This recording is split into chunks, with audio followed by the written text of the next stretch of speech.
Hello, I wanted to pop on here and film a short video just to complement the blog article that I did back in December about effective cash flow management for architects and how this is key to running a successful practice. Getting your cash flow right means that you have financial stability, which is good for yourself, for your employees, for any other stakeholders in the business, and also if you've got financial stability and you've got a nice steady stream of cash coming into the business, then you have the available cash to facilitate growth because you've got the available resources there to invest in the business as well moving forward. There's certain challenges that an architectural practice faces, and I'm sure you're very aware of all of these already, but I just wanted to give you an overview of what my thoughts were about the situation, because obviously there can be very irregular cash flows coming in, so you can receive money very sporadically and not always in line with the payment terms that you've set out. Sometimes your clients will pay you late, so they may communicate this to you, or they may just decide not to make payments when they're due and you'll just receive payments as and when.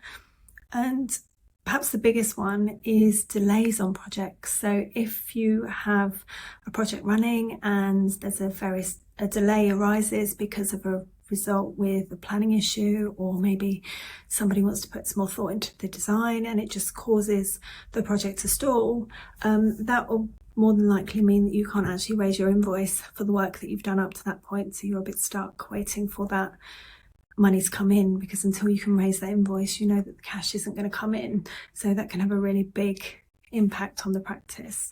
So there's certain key things that you can do to make sure that you are keeping as close an eye on your cash flow as possible and managing it closely.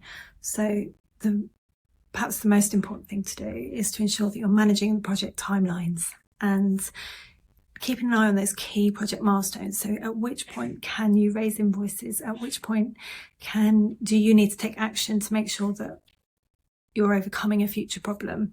At this stage, communication is really key. So making sure that you're communicating with your customers, your suppliers, making sure that everybody knows what's going on and you are all agreed on when things are going to happen. Raising your invoices effectively is another really good way of managing your cash flow. If you don't get your invoices out promptly, it causes a delay in those invoices getting paid. So you need to look at who do you need to be invoicing. So who should be receiving those invoices? When should those invoices be sent out? How should those invoices be dealt with? So for example, if you're working with a local authority, do you need to have filled in other documents? Should there be a purchase order? Should there be proper sign-off of things? What's the process for getting that invoice dealt with as quickly as possible? You want to minimise any problems with getting that invoice processed to make sure that you can get paid as quickly as possible. Also, what are your payment terms for those invoices? Do you agree different rates of payment terms with different people, or do you work on the basis that everybody works on a straight 30 days? Once you know what those payment terms are, you need to make sure that they're enforced. It just gives you that control over your cash flow. So another really important thing to be looking at is your management accounts. So these are a summary of your position at any point in time. So that will be a short profit and loss account, a balance sheet, a list of who owes you money, a list of who you owe money to. So, and looking at all of that information gives you the really important data to know where you are with your financials and what you need to do.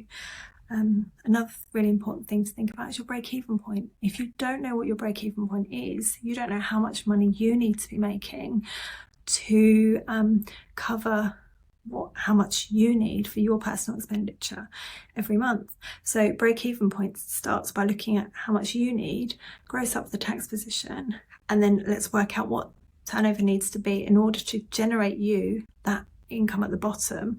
So that means you've then got some really good targets to work towards, and it might be that you identify that you either need to do another £200,000 a year worth of income to bring into your business to meet your needs, or actually you might need to look at cutting down your drawings based on the current turnover levels that you are. But once you've got this information, you can make those decisions. Leveraging technology is really important. If you're not looking at how to be as efficient as possible with technology, such whether it's to do with your management accounts, your bookkeeping, your projects that you're managing, the way that your staff deal with expenses, all of those things could be done using technology, and it makes the whole process much more efficient and much quicker. So that's really important. Another really important thing to look at is making sure you're claiming all the allowances and deductions that you're entitled to. So are you putting through all of the expenses? Are you claiming everything that you should be? And are there computer equipment, for example, that you're purchasing that you're not recording properly, that you should be getting annual investment allowances on? It's making sure that you're doing all of those things. Next one is R&D. So an innovative practice such as yours should definitely be looking at R&D and making sure that you are claiming all of those allowances and the tax credits that are available to you.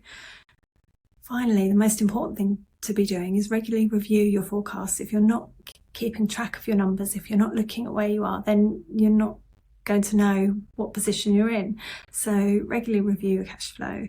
We've got various tools such as our 5-minute cash flow tool that you can use, a free download, to have a look at that and just give you an idea of exactly where you should be and how much money you have and what you've got upcoming in terms of liabilities. I hope that's been a really helpful summary of the key things that you need to be thinking about to get your cash flow running as smoothly as possible.